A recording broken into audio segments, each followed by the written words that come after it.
9 News at 10 starts right now. This is it for the Broncos, a shot Sunday for a trip to the Super Bowl. And the number 2 works hard, is there every day preparing, because we never know when we have to go in at a moment's notice. Step aside, Bo. It is Jarrett's turn. We head out around Denver, proving how backups in every profession can be just as good as the starters. Sold $320,000. $320,000, ladies and gentlemen. It was a record-setting night at the National Western Stock Show's Junior Livestock Auction, with a bid topping $300,000. But first, it is frigid out there, and it's not going to get better until after the weekend. Hold on, friends. We're just 2 sleeps away from the most important Broncos game in 10 years. If you're fortunate enough to be headed to the game, layer up, because the deepest cold of this winter season so far is coming on Sunday. The cold could be a problem, so could the snow. The high country is already seeing some flakes, including out at Crested Butte. Isolated flurries, light snow showers, all of it eventually will make its way down to lower elevation. Thanks for joining us tonight at 10. I'm Jennifer Meckles. And I'm Kyle Clark. So with the low temps, the snow, obviously driving could become an issue. Spring and 9 News meteorologist Corey Rappenhagen for a first look at when things get dicey, Corey. Yeah, you know, they're going to get dicey quick in the mountains. I think a lot of people are going to start heading up there tomorrow morning to take advantage of one of the few powder days that we've actually had this year.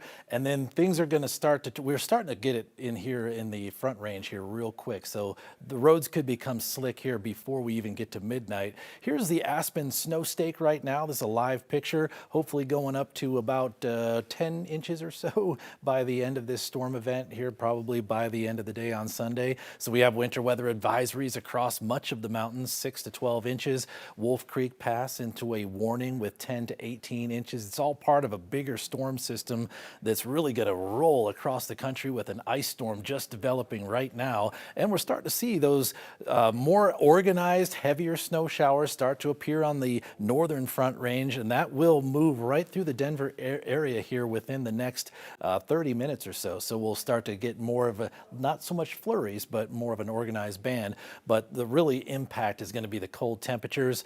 1 degree is the forecast tomorrow morning, 0 on Sunday, and it looks like we're going to stay in the teens as we'll see those wind chill temperatures out on the eastern plains go all the way down to negative 22 at times. So negative 10 to negative 22 across the front eastern plains, front range, northern front range, and the San Luis Valley. So I'll have more on the cold and the snow, which is just starting to develop here across the front range again. That's coming up in just a few minutes. And I would like to go out in that cold, actually. Shalima Maharaj is standing by. It just hit 9 degrees in Denver with a negative 5 wind chill. Are you feeling that? Oh, yeah, on the cheeks. You can definitely feel it. You should come out and join us. Definitely, you are starting to feel that teeth chattering cold starting to set in. You can see your breath in the air, that's for sure. And there is more where that came from. The National Weather Service is hoping that people are going to be prepared. They got lots of information to put out here. And we actually got a chance to speak to meteorologist Kenley Bonner, who says, yeah, it's cold.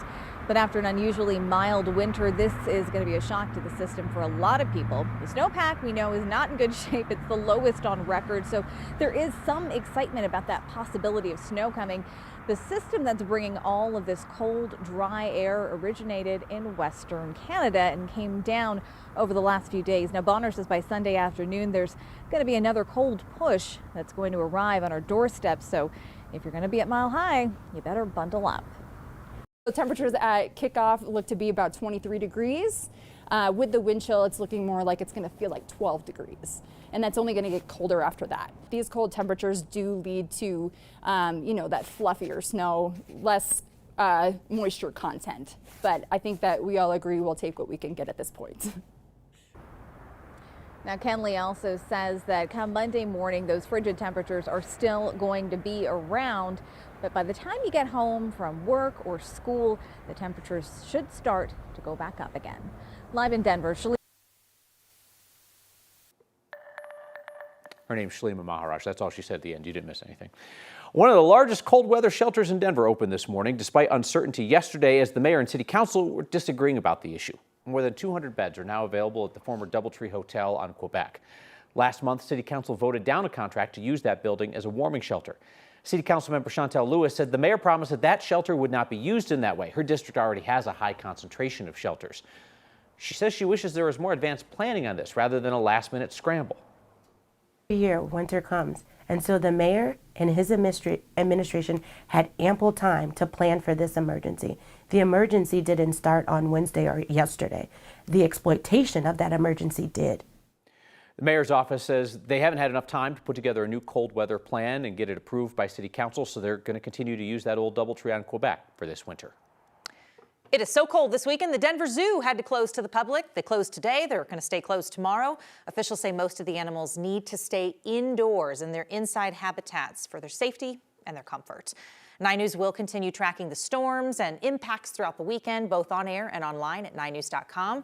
You can always find the latest information on the 9 News app, which is free to download in the Apple and the Google Play stores. An investigation has revealed the deaths of 2 Malayan tapirs at the Denver Zoo was an accidental poisoning, an overdose of copper, one of their dietary supplements.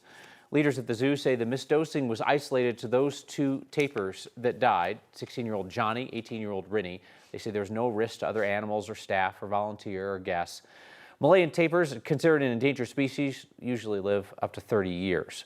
When we asked whether any zoo employees would face disciplinary action over the deaths, a spokesperson would not answer. New tonight, the Pitkin County Coroner's Office is investigating the death of a man involved in a ski crash at Snowmass. The Coroner's Office says Rohan Verplank died in a skiing accident on a run called Lower Creekside yesterday morning.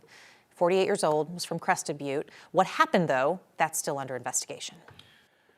Salida police have arrest warrants out for 2 people tonight in the connection with a shooting that happened about 2 weeks ago. Police are looking for 23-year-old Lily Hay McGuire of Salida. She faces charges including reckless endangerment and illegal discharge of a gun. And they're looking for 27-year-old David Cisneros from the Springs. He's wanted for tampering with evidence. Both their bonds have been set at $25,000. Police say the shooting happened on C Street January 10th. The victim went to the hospital in the Springs. Anyone with information on where those 2 people are should contact Salida Police, and you can remain anonymous. The FBI agent investigating the killing of a longtime Coloradan, Renee Good, at the hands of an ICE agent in Minnesota, has now resigned, according to CNN. This agent resigned when she was told not to investigate the officer's killing of Good, but rather to investigate whether Good herself committed a crime. MS Now reports that a federal magistrate judge refused to sign off on the case because Good is dead and she can't be arrested for a crime. The FBI blocked the Minnesota Bureau of Criminal Apprehension from participating in the investigation. An autopsy released this week showed that Good, who's from the Colorado Springs area, was hit by 3 gunshots that day. 2 were not immediately life-threatening. The 3rd hit her in the head.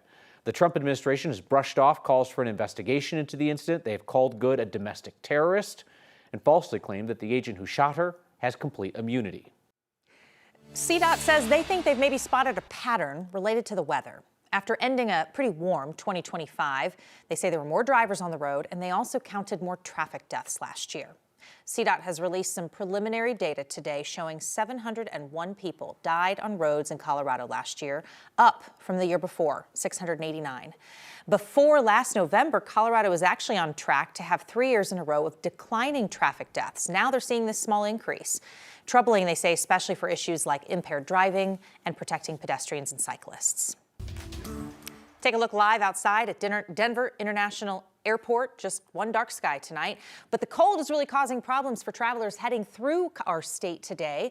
FlightAware says there were nearly 650 delays into or out of DIA, 36 cancellations.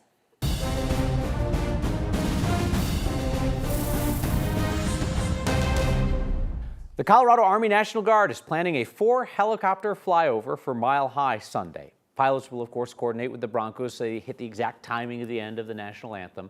It's a mission that requires precise formation flying, constant communication in the cockpit. Outside game day, these same aircraft and crews are regularly used for search and rescue missions, wildfire response, and emergency operations around the state. We're kind of low, so we do get to see everybody's cheering. Obviously, we can't hear them, but the better part is whenever we see the film afterwards, and we can really judge how well we did our job. Just like the Broncos, they go back and they watch game film. That flyover, of course, is going to be just before kickoff on Sunday. The spotlight on Jarrett Stidham this week is blindingly bright, right? And there are a lot of people who are ready to dismiss the Broncos' chances if they have a backup QB. Yeah, but don't sleep on those number twos. In fact, we found a whole bunch of other Coloradans who have really big backup jobs of their own, and a little advice for Mr. Stidham. Hi, my name's Allison Miller.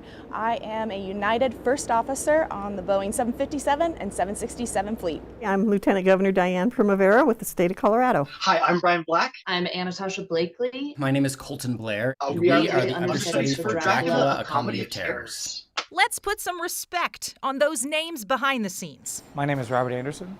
I'm the chef de cuisine. I am the number 2 at Michelin recommended, James Beard nominated restaurant, Restaurant Olivia. James Walker, running backs coach, Cherry Creek High School. Det Betty, offensive line coach, Cherry Creek High School. The backups behind Colorado's most decorated high school football coach. And we understand, we've been together since 2001, so we all understand what it takes to win, and we understand what Coach Logan expects from us. Colorado's biggest stage productions. Well, I mean, we're basically on call. Anything could happen at any moment, but hopefully it won't. It'll be good. Even Colorado's governor has a backup. Yeah, the number 1 always gets all the flashy headlines and the reporters that clamor for the attention, and the number 2 works hard, is there every day preparing, because we never know when we have to go in at a moment's notice. They see you, Jarrett. They have been you. I feel the pressure for him. He gets to have a career-changing moment, and I hope he does it. They've played their own Super Bowls already. Thinking about the recognition and Michelin inspectors and James Beard inspectors, I think you just be who you are. And they have a little advice. We don't hire co-pilots. We hire future captains at this airline, and you weren't hired to sit on the sidelines. You're here to sit in the captain's seat now. This is your time to shine. Don't doubt yourself. Be confident. You've got a great team around you. Trust in yourself. You wouldn't even be in this position if you hadn't done the work already. I would just go out there and just be you. Just go out there and have fun and play well with your teammates, and good things are going to happen. Sunday is personal for every one of Colorado's number 2s. If I ever see Jared in a bar, I will buy him a drink. But I understand. Go Broncos. Go Broncos. Go Broncos. I've got a jet. It's time to go catch some Broncos tickets for Sunday's game. No, she didn't practice that, not once. The understudies reminded me on Sundays, game days, they actually have 2 shows. So while they always want to get called in and be able to perform, those matinees, like this next couple weeks, they're kind of like, it wouldn't be the worst thing in the world just to let the number 1s take it so we can sit and watch football. I love that so much, right? I love their perspective. Like they've had those moments where it's like you have to step in and deliver a world-class experience that people are expecting, even though you're not the one who does it every time. And every single one of them said, what's your advice for Jarrett? They said, be yourself. Don't try to be Bo. Don't try to be better than Bo. Just be you. I'm like, that's actually pretty beautiful. I love that. I'm starting to feel bad that I've never interviewed the lieutenant governor about anything. Well, I have. Well, she had something to say in that cowboy hat. Yeah, she was dripped out.